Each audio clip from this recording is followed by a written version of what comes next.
আল্লাহর হাবিব বলেন, আউয়ালু মা ইউহাসাবু বিহিল আবদু ইয়াউমাল কিয়ামাতিস সালাহ। কিয়ামতের ময়দানে সর্বপ্রথম আল্লাহ রাব্বুল আলামিন প্রশ্ন করবেন, বলো বান্দা দুনিয়াতে নামাজি ছিলে কিনা? দুনিয়ার মধ্যে কোন দল করেছেন এই প্রশ্ন করা হবে না।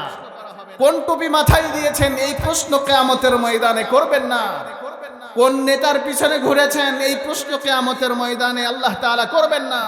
রব্বে কারীম বলবেন, বান্দা বলো দুনিয়াতে তুমি নামাজি ছিলে কিনা? বলো দুনিয়ার মধ্যে নামাজি ছিলা কিনা? যদি নামাজি না হও কিয়ামতের ময়দানে বিন্দু পরিমাণ পার হইতে আমরা পারবো না। ভাইরা আমার, আল্লাহর হাবিব বলেন, আসসালাতু মিফতাহুল জান্নাহ। নামাজ হলো জান্নাতের চাবি, নামাজ হলো সফলতার চাবি, নামাজ হলো কামিয়াবির চাবি। কোন মানুষ যদি নামাজ না পড়ে কিয়ামতের ময়দানে জান্নাতে ঢোকার জন্য পারমিশন তার থাকবে না, চাবি তার কাছে থাকবে না।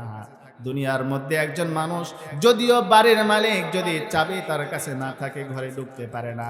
কিয়ামতের ময়দানে শত আমল করলেও বান্দার কাছে যদি নামাজ না থাকে, আল্লাহর কসম কিয়ামতের ময়দানে জান্নাতে যেতে পারবে না।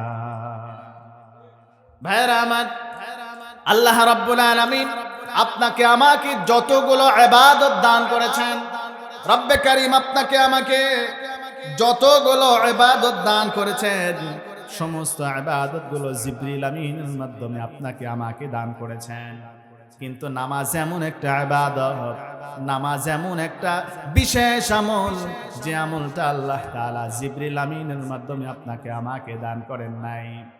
যে আমলটা রব্বে কারীম জিবরিল আমিনের মাধ্যমে আপনাকে আমাকে দেন নাই, আল্লাহ তাআলা তিনার হাবিবকে ইনভাইট করে, তিনার হাবিবকে সাথে করে নিয়ে আর সে মহল্লার মধ্যে নিয়ে গিয়ে নামাজ নামক ইবাদতটাকে আল্লাহ তাআলা হাদিয়া দিয়েছেন।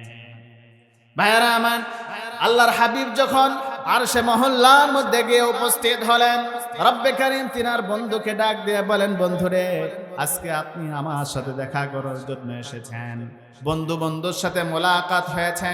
ওগো হাবিব, আমি আপনাকে ওয়াদা দিলাম, আমি আপনাকে কথা দিলাম, আজকে আপনি আমার কাছে যা যা কিছু চাইবেন, আপনার সমস্ত চাওয়াগুলোকে আমি আল্লাহ কবুল করে নিব। আপনার প্রত্যেকটা চাওয়াকে আমি আল্লাহ কবুল করে নিব, আপনাকে আমি আল্লাহ অসন্তুষ্ট করব না। আল্লাহর নবী বলেন, ওগো আল্লাহ, আমাকে ততক্ষণ পর্যন্ত সন্তুষ্ট করতে পারবেন না ততক্ষণ পর্যন্ত আমি নবী খুশি হব না। আমার একটা উম্মত যদি জাহান্নামে যায়, আমি নবী ততক্ষণ পর্যন্ত খুশি হব না। আল্লাহ তাআলা বলেন, হাবিব, কিয়ামতের ময়দানে তো আমি ইনসাফের আদালত প্রতিষ্ঠিত করব। একজন বদকার ব্যক্তি খারাপ কাজ করার কারণে জাহান্নামী হয়ে যাবে, আর একজন ভালো মানুষ ইবাদত করার কারণে, গোলামি করার কারণে জান্নাতি হয়ে যাবে। একজন খারাপ মানুষ খারাপ কাজ করলে সে জাহান্নামে যাবে সাধারণত, আর একজন মানুষ ভালো কাজ করলে জান্নাতে যাবে, এটাও সাধারণ বিষয়।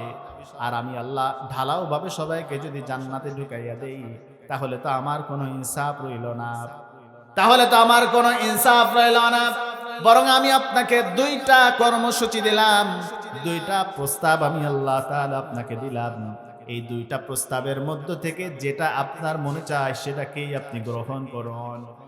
এক নম্বর প্রস্তাব, আপনার অর্ধেক উম্মতকে আমি জাহান্নামে দিব, আর অর্ধেক উম্মত গুলোকে আমি আল্লাহ জান্নাতে দিব। দুই নম্বর প্রস্তাব, আপনার নেককার উম্মত গুলোকে আমি জান্নাতে ঢুকাবো, আর বদকার উম্মত গুলোকে জাহান্নামে ঢুকাবো। সাথে সাথে স্পেশাল একটা বিষয় আপনার জন্য হাদিয়া থাকবে, সেটি হচ্ছে কিয়ামতের ময়দানে আপনার উম্মতেরা যখন বিপদগ্রস্ত হয়ে যাবে, আপনার উম্মতেরা যখন বিপদে পড়ে যাবে, মুসিবতে পড়ে যাবে, আপনি আপনার উম্মতের জন্য শাফাআত করতে পারবেন, সুপারিশ করতে পারবেন। আমি আল্লাহ এটা আপনাকে অধিকার দিয়ে দিব। আল্লাহর নবী দুই নম্বর প্রস্তাবকে গ্রহণ করে নিলেন। দুই নম্বর প্রস্তাবকে আল্লাহর হাবিব গ্রহণ করে নিলেন।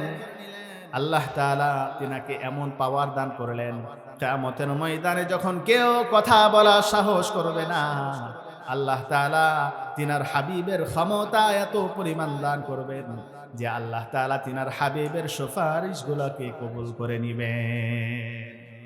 ভাইরা আমার, কিয়ামতের ময়দান এতটা ভয়াবহ হবে